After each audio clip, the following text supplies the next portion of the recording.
بسم اللہ الرحمن الرحیم. اظہر علی ہوں اور آپ دیکھ رہے ہیں ڈیلی میدان. اس وقت پشاور میں موجود ہیں سابق وزیر اعلیٰ اور قومی وطن پارٹی کے مرکزی چیئرمین آفتاب احمد خان شرپاؤ کے ساتھ.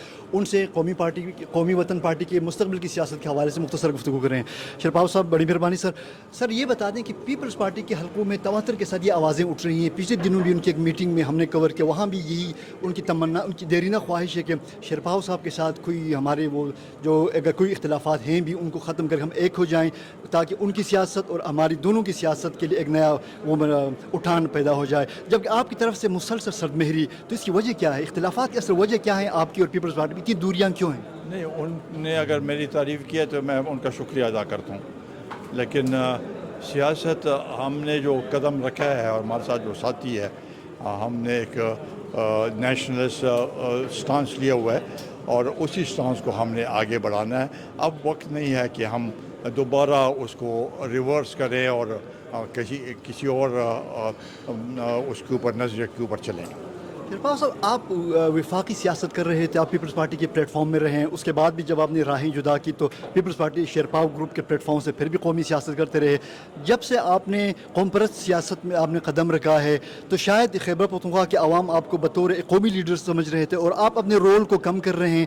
اس کی یہ وجہ تو نہیں ہے کہ انتخابی نتائج مسلسل 2 مرتبہ مایوس کن آئے؟ نہیں, دیکھیں, جب قومی وطن پارٹی بنی تو پہلے الیکشن میں تو ہم نے کافی کامیابی حاصل کی تھی اور پی ٹی آئی مجبور ہوئے تھے ہمیں ساتھ شامل کرنے کے لیے, بلکہ دوسری طرف کے میاں نواز شریف صاحب اور مولانا صاحب بھی کوشش کر رہے تھے, تو ہم نے تو اپنی وہ کی ہے. لیکن اب ایک رجحان جو آیا ہے, آپ نے دیکھا کہ صرف ہماری بات نہ کریں, سب پولیٹیکل پارٹیز کو دیکھیں. اور اس صوبے میں جماعت اسلامی ایک منظم پارٹی ہے, لیکن اس صوبے میں کوئی سیٹ نہیں جیت سکی. بعض سیاسی پارٹیوں نے یہ پشاور میں جو کچھ ہوا, پشاور ڈسٹرکٹ میں جو سیٹیں ہوئی ہیں, اس کا کوئی اور وجوہات ہیں.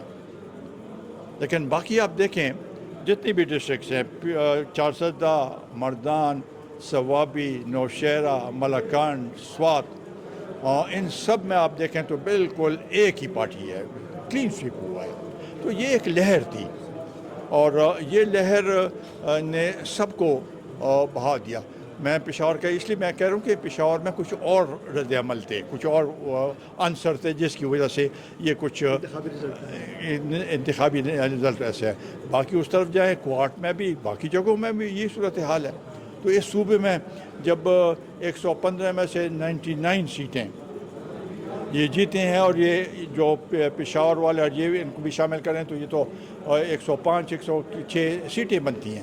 تو اس صورتحال میں تو سب پولیٹیکل پارٹیز کو, اگر ہم سوچ رہے ہیں تو سب پولیٹیکل پارٹیز سوچ رہے ہیں کہ یہ جو صورتحال ہے اس کو کیسے نپٹا جائے اور اس کے لیے کیا لائے عمل اختیار کیا جائے. شرپاؤ صاحب, آپ کی سیاسی بصیرت کیا کہتا ہے کہ یہ جو خیبر پختونخوا میں ایک لہر بظاہر جو نظر آ رہا ہے تحریک انصاف کے حق میں, یہ حقیقی لہر ہے یا یہ مصنوعی ہے, اور آگے کتنے عرصے تک یہ لہر اسی طرح برقرار رہے گا, اور کب تک دوبارہ قومی وطن پارٹی یا اس جیسی دیگر جماعتیں قدم جمانے میں کامیاب ہو جائیں گی؟ دیکھیں, ایک تو ایک شخص ہے, اس کی اپنی کرزما, اس کو کہتے ہیں سیلیبریٹی ہے, وہ ایک عنصر ہے. دوسرا, حکومت یا اسٹیبلشمنٹ کی غلط پالیسیوں کی وجہ سے ہمدردیاں بڑھی ہیں. اب دیکھیں, جب بے نظیر بھٹو صاحبہ شہید ہوئی تو اس صوبے میں بھی سب خواتین نے ان کو ووٹ دیا, ہمدردی بڑھی تھی. اس دفعہ جو غلط پالیسیوں کی وجہ سے اور ان کو سزا ہے ایک کے بعد دوسری, اور خاص کر یہ عدت والے جو ہے, اس کی وجہ سے بہت سے بزرگ لوگوں نے بھی ان کو ووٹ دیا, حالانکہ ان کا وہ بھی نہیں, سمبل بھی نہیں تھا. اس کے باوجود بھی 100% لوگوں نے کوئی غلط وہ نہیں ووٹ نہیں ڈالا, انہی کو ڈالا اور انہی کے جو بھی ان کا سمبل تھا ان کو ڈالا. تو بہت سے عوامل اس میں شریک تھے.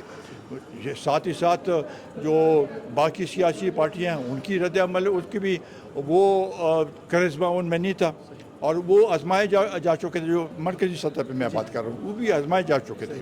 تو ان کو لوگ شاید ووٹ نہیں دینا چاہتے تھے, وہ چینج چاہتے تھے. پھر 18 سال کے بچہ جو ہے وہ تو کرزمہ کو دیکھتا ہے، وہ تو ہوا کے سیاست کو دیکھتا ہے. اس کو تو یہ سوچ نہیں ہے کہ بھائی ڈیولپمنٹ کس نے کی ہے، کس نے نوکریاں دی ہیں لوگوں کو.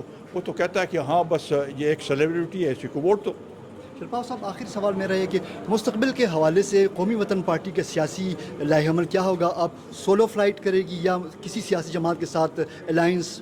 اگرچہ ابھی الیکشن میں بہت وقت ہے، الیکشن کی تاریخ کا بھی نہیں پتہ کہ 5 سال میں ہو 3 سال میں ہو، لیکن مستقبل کے حوالے سے آپ کی کیا سوچ فکر ہے؟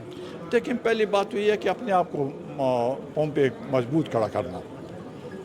وہ ہو جائے تو اس کے بعد ہی آپ سوچ سکتے ہیں. اور ایک ایسے بیانیہ بنانا جو کہ ہم گھر گھر تک پہنچا سکیں اور لوگوں تک پہنچا سکیں. اس کے بعد جب وقت آئے گا تو پھر اس کے بعد آدمی دیکھیں، ہم اس سے پہلے پی ڈی ایم کا حصہ رہے ہیں، اس کا ہمیں کوئی فائدہ نہیں پہنچا، نگیٹیوٹی پہنچی ہے.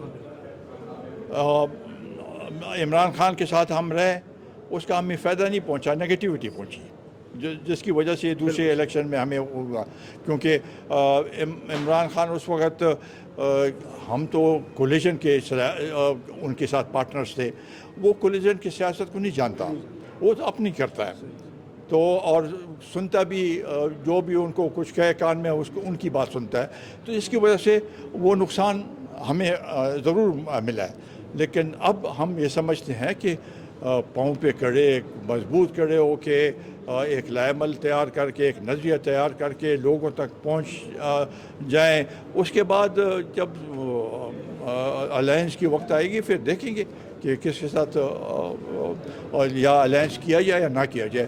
فی الحال تو ہم درمیانے مڈل آف دی روڈ ہم نے ایک اسٹریٹجی اپنائی ہوئی ہے کہ نہ حکومت کے الائنس کے ساتھ ہے، نہ جو عمران خان کا جو ہے اس کے ساتھ ہے.